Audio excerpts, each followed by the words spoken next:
Bismillahirrahmanirrahim. Alhamdulillahilladzi hadana lil Islam. Walhamdulillahilladzi akramana bil Qur'an. Walhamdulillahilladzi manna 'alaina bi sayyidina wa habibina Muhammadin sallallahu alaihi wasallam.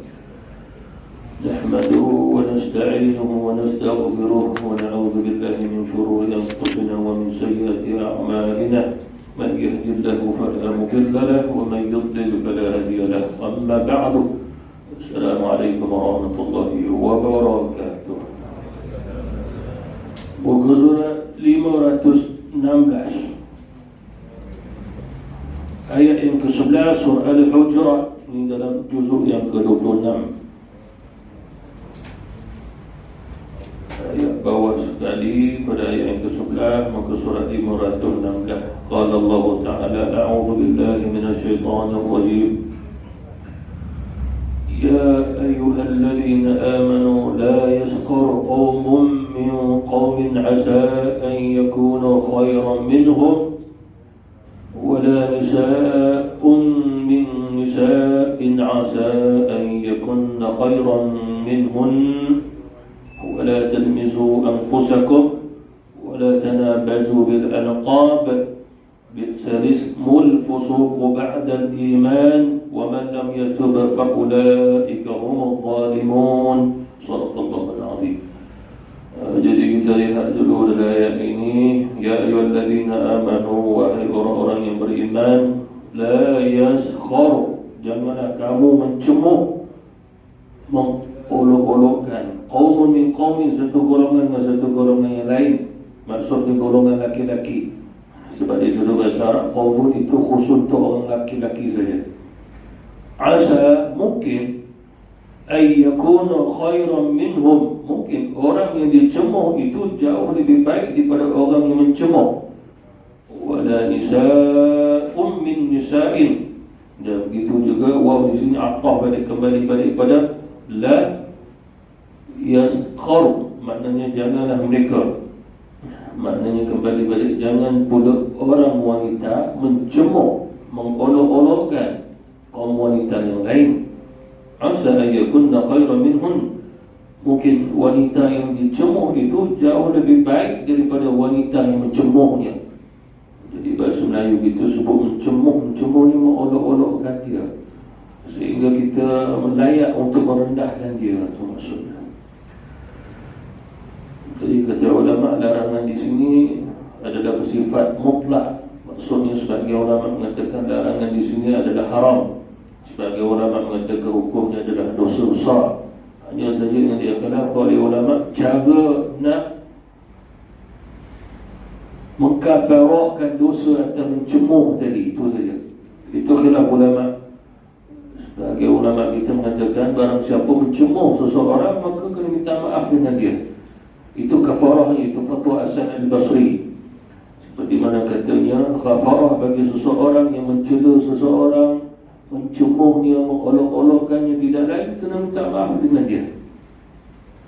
Sebahagian lagi ulama mengatakan tidak, dia kena minta maaf dengan Allah Subhanahu Wa Taala disebabkan tidak ada kaitan dengan nyawa, tidak ada kaitan dengan harta benda.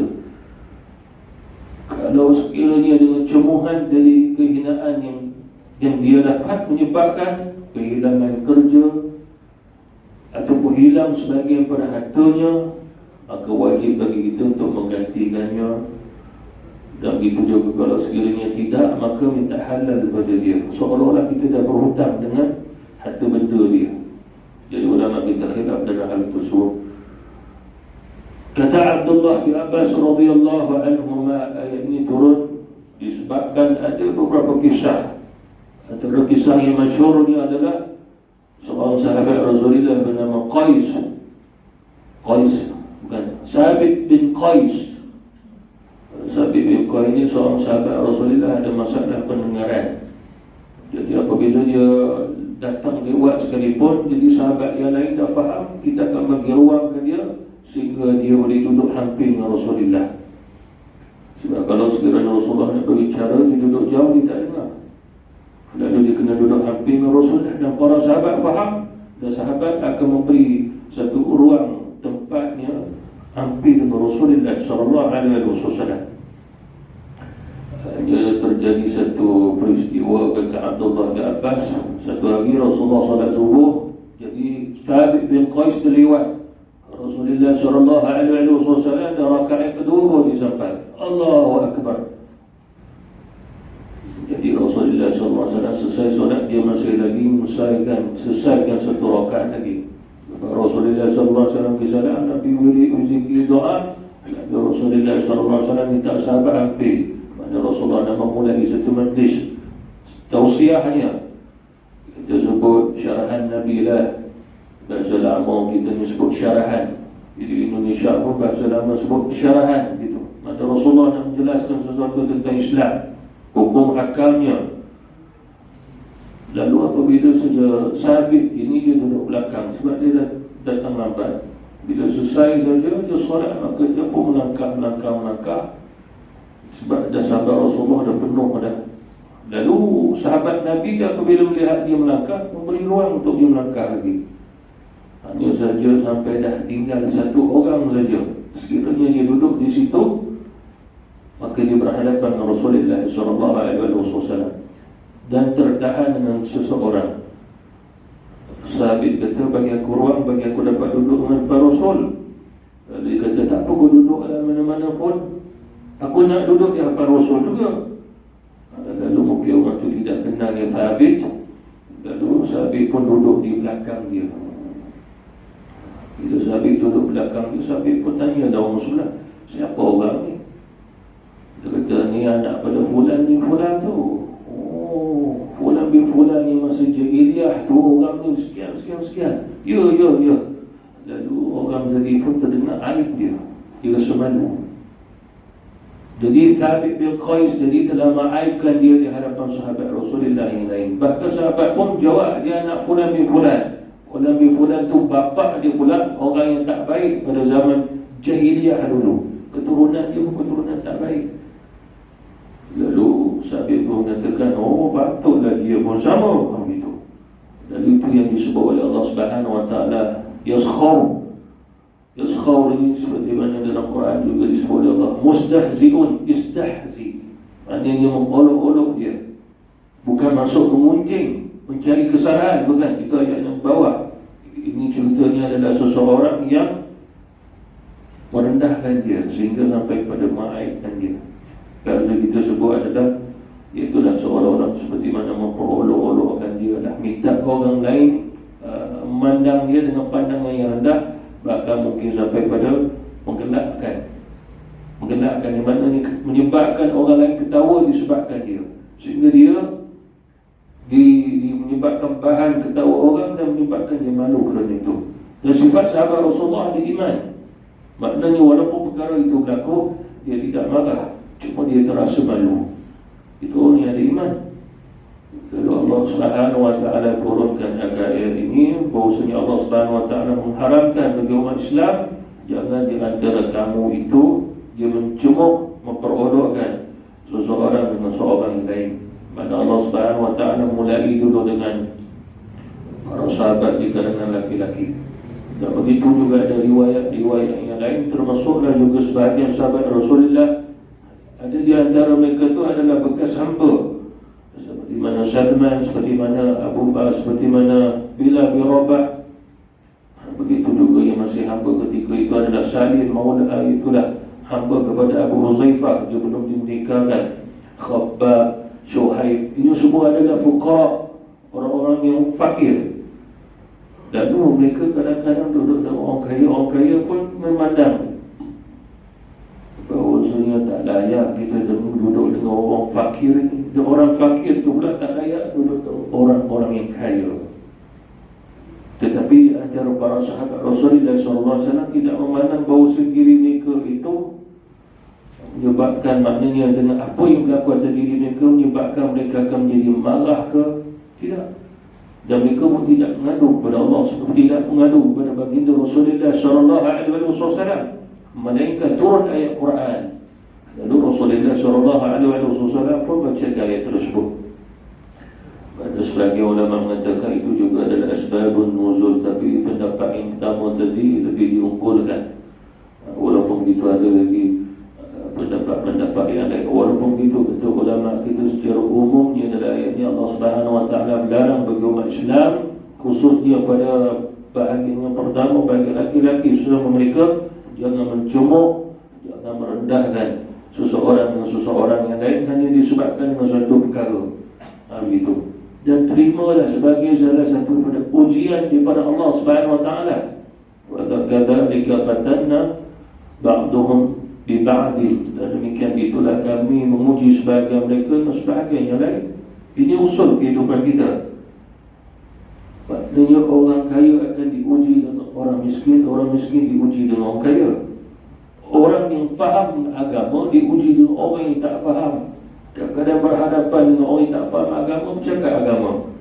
Orang yang tak faham agama pula berhadapan orang yang faham agama pula, bagi dia tercabar pula. Begitu juga pada zaman Rasulullah SAW, golongan hamba ni pula diuji oleh Allah Subhanahu Wa Taala dengan golongan yang merdeka. Jadi cerita tentang Bilal bin Rabah, Syuaib, Khabbab, Salman, beberapa sahabat Rasulullah yang miskin tadi pun diuji oleh Allah dengan golongan-golongan musyrikin yang kaya-kaya. Rasulullah SAW apabila Nabi nak pergi berdakwah, Nabi akan bawa sahabat-sahabat ni. Tapi apabila dah sampai berhadapan dengan golongan musyrikin tadi, lalu golongan musyrikin itu mengatakan, "Ya Muhammad, kami tidak setuju kalau sekali dalam dakwah kamu ini kau datang nak cakap dengan kami, kau membawakan golongan-golongan fuqara tadi. Jadi kami tak berminat ya Muhammad. Jadi lepas ni kami nak, kalau sekiranya kau nak berkata-kata dengan kami, nak cakap sesuatu, golongan ni, orang-orang ni jangan kau bawa." Jadi pada awalnya Rasulullah perintah Sayyidina Ali buat perjanjian tulis. Maknanya Rasulullah setujulah nanti akan datang Nabi nak dakwah, Nabi tak bawa mereka, asalkan mereka terima dakwah Rasul. Mereka dengar apa yang Rasulullah SAW sampaikan, itu sangat kita dah baik dah tu. Asalkan Nabi dapat menyampaikan kepada mereka sesuatu. Nabi minta Sayyidina Ali tulis surat. Lalu turun ayat Quran, "Ya Muhammad, janganlah kau menghalau sahabat-sahabatmu, sedangkan mereka adalah orang yang doa kepadaku pagi dan juga petang." Bila turun ayat itu saja, Rasulullah beritahu pada Sayyidina Ali, "Ya Ali, koyak saja. Dan Allah Subhanahu Wa Taala melarang aku untuk meminggirkan sahabat-sahabatku itu." Jadi ini sebahagian pada ujian. Seorang isteri diuji dengan suaminya, suami diuji dengan isterinya, bapa diuji dengan anak-anaknya. Itu adalah Allah Subhanahu Wa Taala tetapkan al-ajri, wa kadzalika fatanna ba'dhum bi ba'd. Demikian itulah kami telah menguji sebahagian kamu dengan sebahagian yang lain.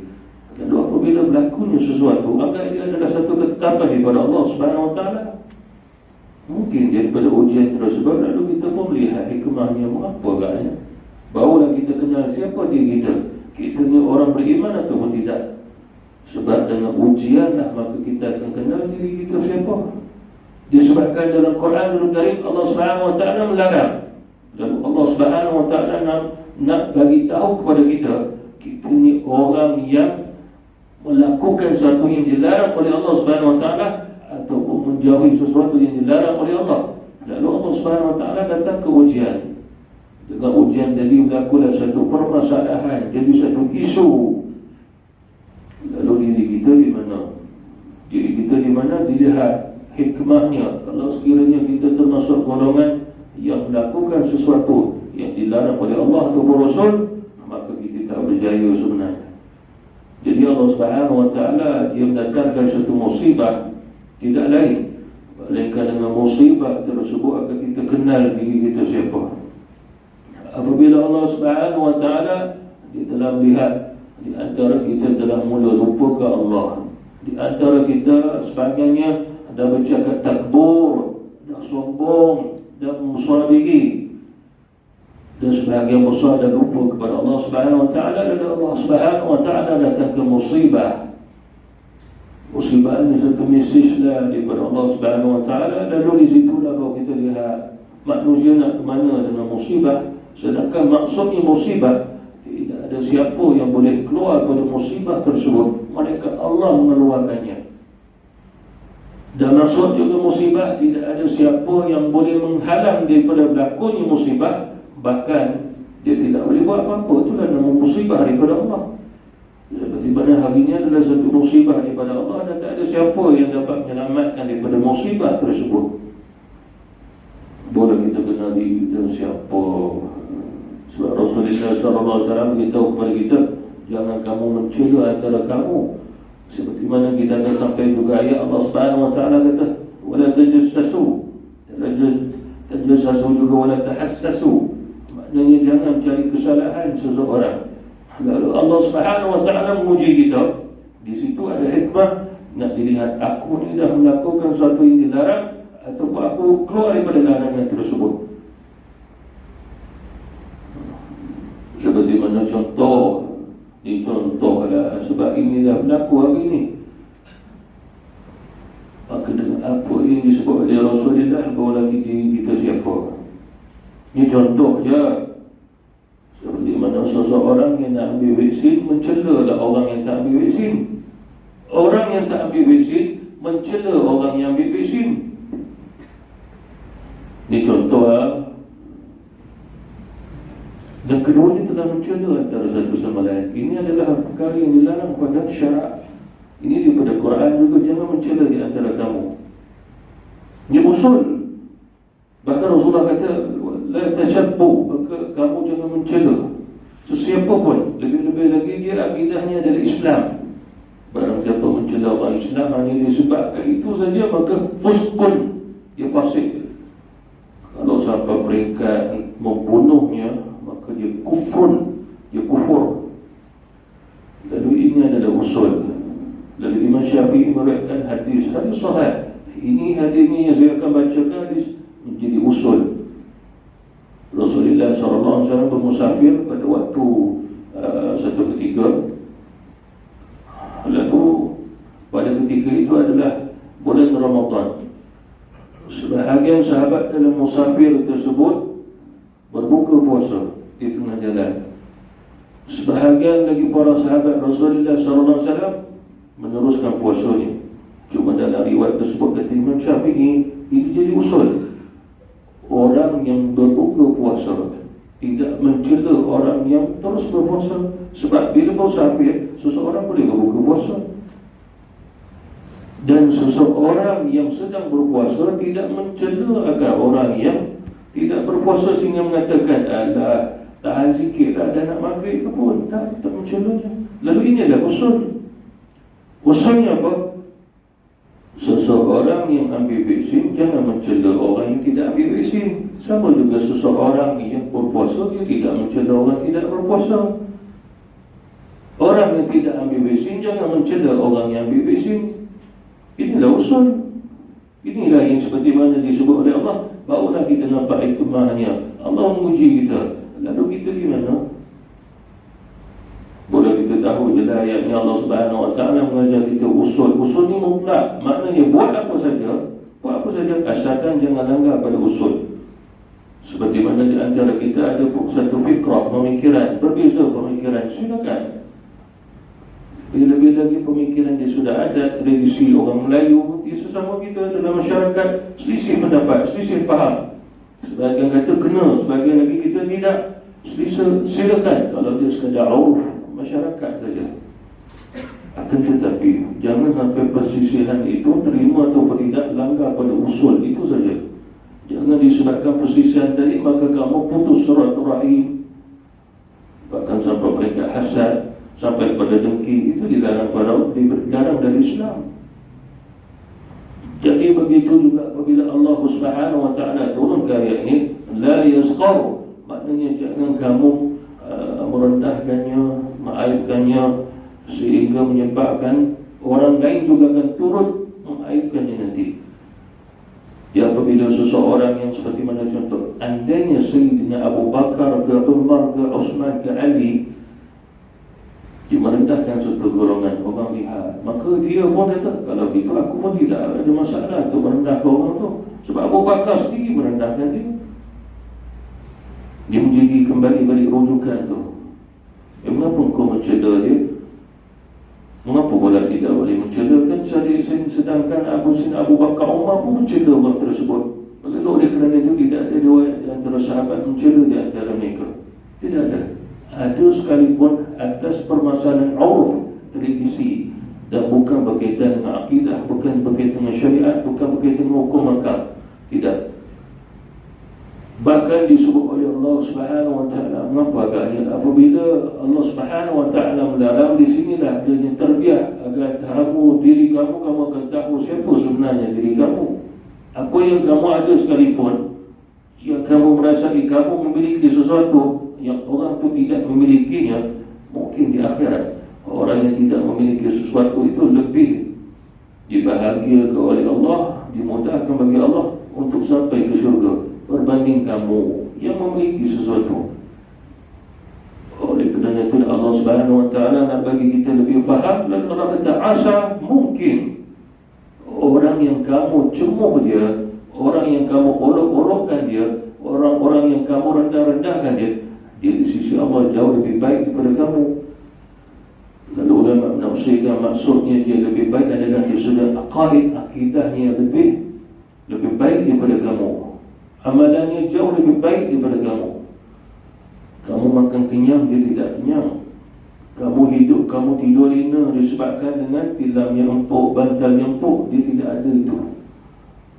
Akan tetapi mereka telah membina itu semua dengan ibadah kepada Allah dan syukur kepada Allah Subhanahu Wa Taala. Dan oleh kerana itulah satu tarbiyah daripada Allah. Mungkin di sudut agama dia menang daripada kamu, hanya saja dalam sudut ujian kamu lebih diberikan kebahagiaan oleh Allah berbanding mereka.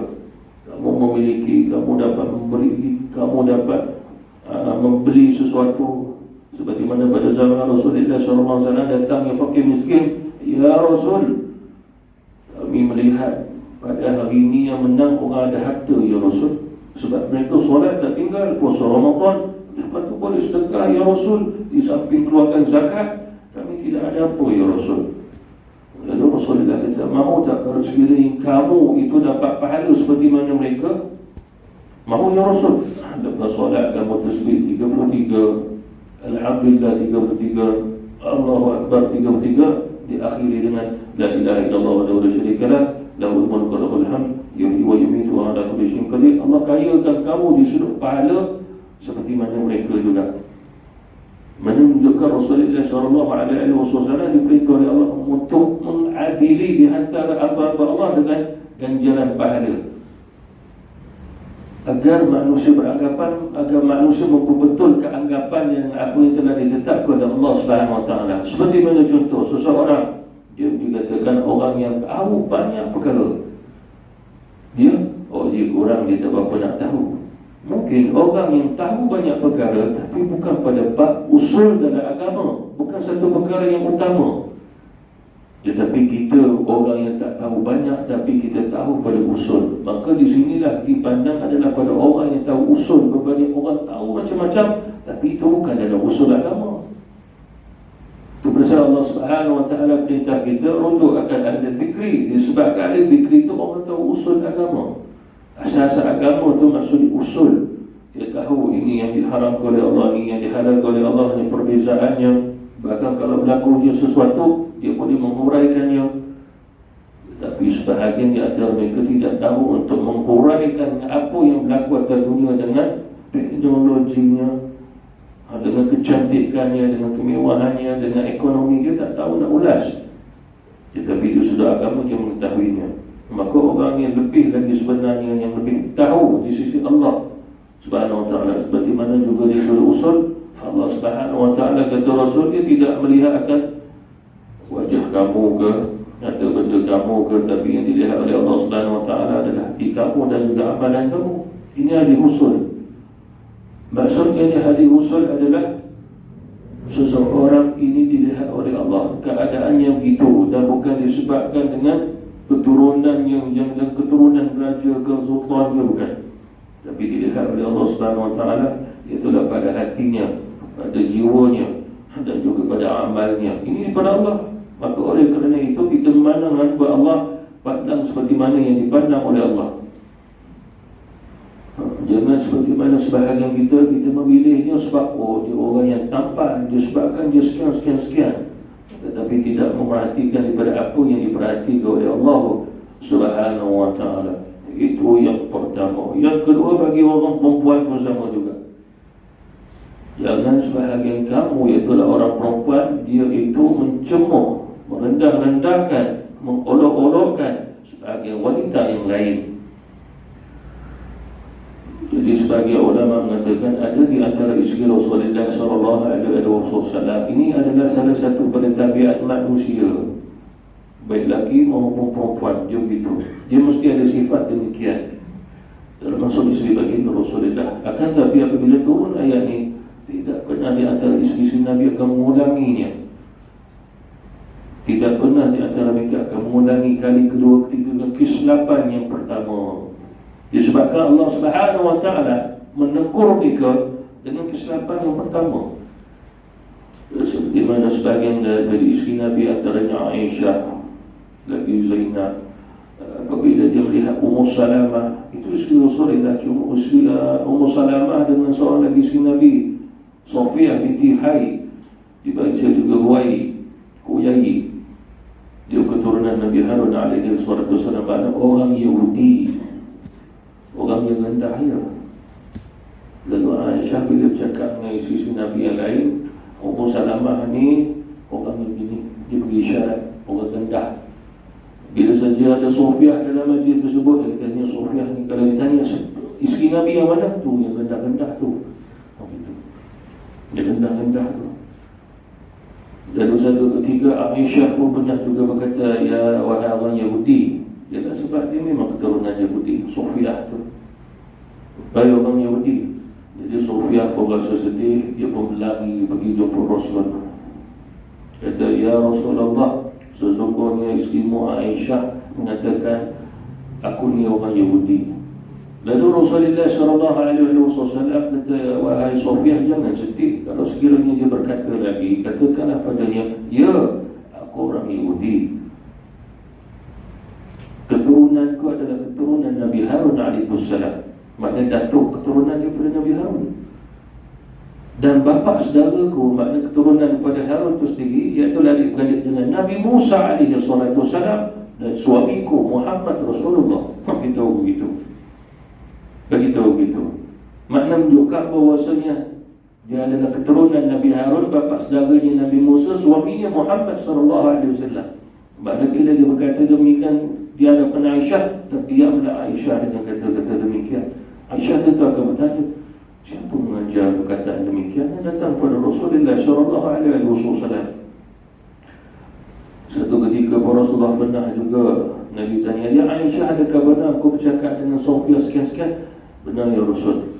Ya Aisyah, dengan perkataanmu itu, iaitu maksud dia itu merendah-rendahkan Sofiyah. Jadi kalau sekiranya perkataanmu itu dicampakkan di laut, seluruh lautan akan membusuk dengannya. Lalu Aisyah pun minta maaf saja. Dengan ayat ni, maknanya daripada Allah Subhanahu wa ta'ala. Dan satu lagi ulama mengatakan bahawasanya kalimah Yaskhar ini lebih kepada isyarat. Dia mata dia dengan tangan dia. Maknanya seseorang merendahkan seseorang kadang-kadang dengan perbicaraan. Dan perbicaraan yang dimaksudkan adalah dengan lidah. Sebagian lagi ulama kata bukan dengan perbicaraan, dengan isyarat. Macam Aisyah kata, tu isteri Nabi yang itu. Tak kata yang rendah-rendah, dia tunjuklah dengan kata isyarat rendah tadi. Itu juga sebahagian yang telah ditafsirkan oleh ulama-ulama kita. Bahkan dalam riwayat yang lain, apabila musafir, Rasulullah SAW akan perintah sahabat seperti mana Bilal, Salman tadi, dia seorang yang fakir. Hikmat dengan dua orang yang kaya di antara sahabat Rasul. Hikmat ni maksudnya kalau buat makan, sediakan makan. Tapi kata buat begitu, kamu tadi akan dapat makanan daripada mereka juga. Buat begitu kata Rasulullah. Lalu satu hari Salman dah, dia hikmat dua orang sahabat yang kaya. Jadi satu hari Salman ini dia mengantuk sangat, dia tertidur. Bila saja dia tertidur, kedua orang daripada sahabat Nabi yang kaya tadi kejutkan dia, "Hai Salman, mana makan malam kami?" "Maafkan aku, nanti aku pergi cari." Pergi cari ke mana? Ke Rasulullah SAW. Lalu Rasulullah kata, "Kamu pergi jumpa Usamah bin Zaid. Usamah bin Zaid." Lalu dia pun pergi ke Usamah. "Ya Usamah, Rasulullah perintah aku untuk pergi padamu minta makanan." Usamah kata, "Tak ada makanan, dah habis dah." Lalu Salman tadi pun dia pun balik beritahu kepada dua orang sahabat, sesungguhnya tak ada makanan pada malam ni. Lalu kedua ni mengatakan, ni mestinya Salman ni berbohong, dia menyembunyikan kebenaran. Usamah pun sama, dia kedekut nak bagi makan. Jadi menunjukkan bahawasanya dia telah juga menyebut sesuatu yang tidak sepatutnya. Bahkan nanti kita akan sampai pada ayat Zan, makna bersangka buruk atas sahabat Rasulullah sallallahu alaihi wasallam. Jadi hukumnya kata ulama kepada orang lelaki dan juga orang perempuan, hanya saja khilaf di antara ulama-ulama kita, minta maaf ke tidak dengan orang tersebut. Sebagaimana kisah yang tadi, kisah yang telah saya berikan contoh sebagai asbabun nuzul, kalau dia berlaku atas kita sendiri, kita pun merendahkan dia, mengolok-olokkan dia, menyebabkan orang lain ketawa kepada dia, orang tu tak marah pun. Hanya saja atas hukum, sebab hukum ni la, jangan. Maka di situ kata ulama adalah dosa, dan sebagai ulama mengatakan dosa besar. Dan kita telah melakukannya. Sama ada contoh yang saya bagi tahu tadi, kita dah mencela orang yang ambil vaksin, kita tak ambil, ataupun kita ambil vaksin mencela orang tak ambil vaksin. Tapi hari ni ustaz, macam mana tak cela, dia pun cela kita lalu balas dah balik. Lainnya kalau sekiranya orang tu diam, "Yalah aku tak ambil vaksin, aku tak mau cakap apa-apa. Kamu yang ambillah, aku pun tak cakap apa-apa." Kalau kita buat gilirannya memang dah ambil vaksin, tak cakap apa-apa, selesai juga. Terbesar kata ulama bahawa senyalah hari ini lebih baik dia diam saja. Sebab apa? Kalau dia tak diam, mencela tu dah wujud pada tersyapu dia, yakni mencela, dia kena minta maaf. Lalu ulama kata, ya kena minta maaf disebabkan perkara ini ada hukum atas diri dia. Bahkan perkara ini kalau dia mencela sesamanya, sama-sama dia dah minta maaf, dia selesai. Sebagai ulama kata tak perlu minta maaf, tapi kes ini dengan Allah Ta'ala, kes ini dengan Allah Subhanahu Wa Ta'ala. Sehingga ada di antara sahabat apabila turunnya ayat ini, dikiaskan mereka bukan sekadar kepada hamba Allah, manusia ni, dikiaskan sampai kepada haiwan-haiwan sekalipun. Ada di antara sahabat Rasulullah SAW, ada di antara mereka sampai tengok anjing, dia pun tuang susu bagi anjing tu minum. Kalau secara logik kata, apa ni susu nak bagi ke anjing, halau je lah anjing tu. Tapi ada di antara sahabat, kerana ayat ni dikiaskan, dia maksudnya adalah anjing adalah haiwan, anjing itu adalah makhluk daripada Allah, makhluk yang dicipta oleh Allah Subhanahu Wa Ta'ala. Dan apabila saja kita dalam hati mengatakan demikian, seolah-olah kita juga tidak setuju dengan apa yang Allah Subhanahu Wa Ta'ala telah tetapkan cipta buat kita. Jadi ini adalah berkaitan dengan hati. Ada juga sahabat Rasulullah, antaranya Abdullah bin Mas'ud, dia kata dia apabila turun ayat ni, dia memahami dia tidak akan mencela sesiapa pun, dia tidak akan mencemooh sesiapa pun, termasuk haiwan-haiwan sekalipun, termasuklah anjing, kata dia. "Ya Abdullah, mengapa kau tidak sampai nak mencemooh ke, nak cakap buruk atas anjing? Aku khawatir nanti satu ketika aku jadi anjing pula. Allah uji aku gitu." Dia sampai takut gitu. Maknanya hari ini kita merendah-rendahkan satu makhluk Allah Subhanahu Wa Ta'ala. Satu ketika manusia lain akan merendah-rendahkan kita. Hari ini kita mengaibkan satu golongan, satu hari ada orang akan mengaibkan kita. Begitu. Jadi oleh kerana itulah di antara sahabat Rasulullah SAW memahami begitu. "Wala tanmizu anfusakum." Dan jangan juga di antara kamu yang tadi dah jangan mencemooh, di sini jauh lebih dalam, sehingga merendahkannya, sehingga jatuh dia. Maksudnya jangan sampai kamu menyebabkan seseorang itu jatuh, lalu dia dihina lagi, diaibkan lagi. Maknanya perkara itu semakin buruk atas dia. Bahkan perkara itu dihukum oleh Allah Subhanahu Wa Taala atas diri seseorang, sehingga Allah Subhanahu Wa Taala mengatakan jangan kamu menghina ke, mencela ke diri kamu kembali. Ada ulama mengatakan seperti mana di Rasulullah, al-mu'minu, orang beriman, kasadadin wahidin, maknanya seperti mana satu jasad. Dan apabila kamu menghina seseorang, sama kamu telah menghina diri kamu sendiri. Jika ada begitu, kalau kamu melaknat seseorang, laknat itu tidak sampai kepada dia, maka akan sampai balik kepada kamu. Kamu melaknat dia, hanya satu soalan ditanya, adakah kamu layak untuk melaknat? Sedangkan Allah dunia, Allah Subhanahu Wa Taala saja yang layak melaknat. Sebab laknat itu adalah sesuatu yang mana Allah beri sehinggalah kalau sekali akhirat maka azab buat dia. Lalu adakah kamu layak untuk melaknat dia? Wala tanabazu bil alqab, dan jangan pula kamu memanggil sesama kamu dengan laqab, makna panggilan yang buruk. Itu juga dilarang oleh Allah Subhanahu Wa Taala. Bi'sal ismul fusuqu ba'da al-iman, dan seburuk-buruk satu panggilan yang kamu panggil di mana dia dah beriman, tapi kamu masih panggil lagi dengan satu nama yang menyebabkan panggilan tersebut kamu mendapat orang yang disebut oleh Allah sebagai orang yang melakukan kefasikan. Dan itu ulama ayat ini menunjukkan larangan kepada Allah kalau sekiranya dia keturunan Yahudi, dia dah masuk Islam, jangan panggil lagi hai Yahudi, tak boleh. Ialah bapa dia dulu adalah musyrikin, mati sebagai seorang kafir musuh Islam. Tetapi jangan di antara kita disebabkan bapa maka mencela pula akan anak yang masuk Islam. Ikrimah antaranya, dia sampai ke Madinah dia masuk Islam. Ikrimah bin Abu Jahal, dia masuk Islam, jadi orang Islam yang baik. Lalu bila orang pun tanya sama, siapa orang ni? Dia adalah Ikrimah, bapaknya Abu Jahal. Oh, Abu Jahal, Fir'aun. Sebab Rasulullah kata sesungguhnya Fir'aun umatku adalah Abu Jahal. Lalu mereka pun mengkaitkan, oh Ikrimah bin Abu Jahal, maksudnya adalah Ikrimah bin Fir'aun. Begitu. Lalu Ikrimah tidak cakap apa, mereka jumpa Rasul. Ya Rasulullah, sesungguhnya ada sebahagian di antara sahabatku mengatakan aku Ikrimah bin Fir'aun. Sebab kau pernah mengatakan bahawa bapakku Abu Jahal itu adalah Fir'aun di antara umatmu, ya Rasul. Rasulullah tak berkata apa-apa. Nabi tidak berkata apa-apa sehinggalah turunlah wala tanabazu bil aqabi bi'sal ismul fusuq ba'da al-iman. Maknanya bila seseorang dah beriman, jangan kaitkan dengan keturunan kafir dia. Ini menunjukkan di surah akidah ada sunnah wal jamaah.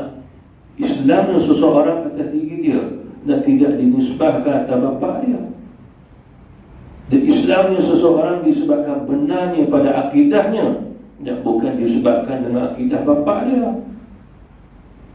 Seperti mana contoh dia, bapa tu akidahnya Syiah Mu'tazilah, Syiah pula Syiah Rafidah, tapi dia itu bukan Syiah, dia adalah ahli sunnah.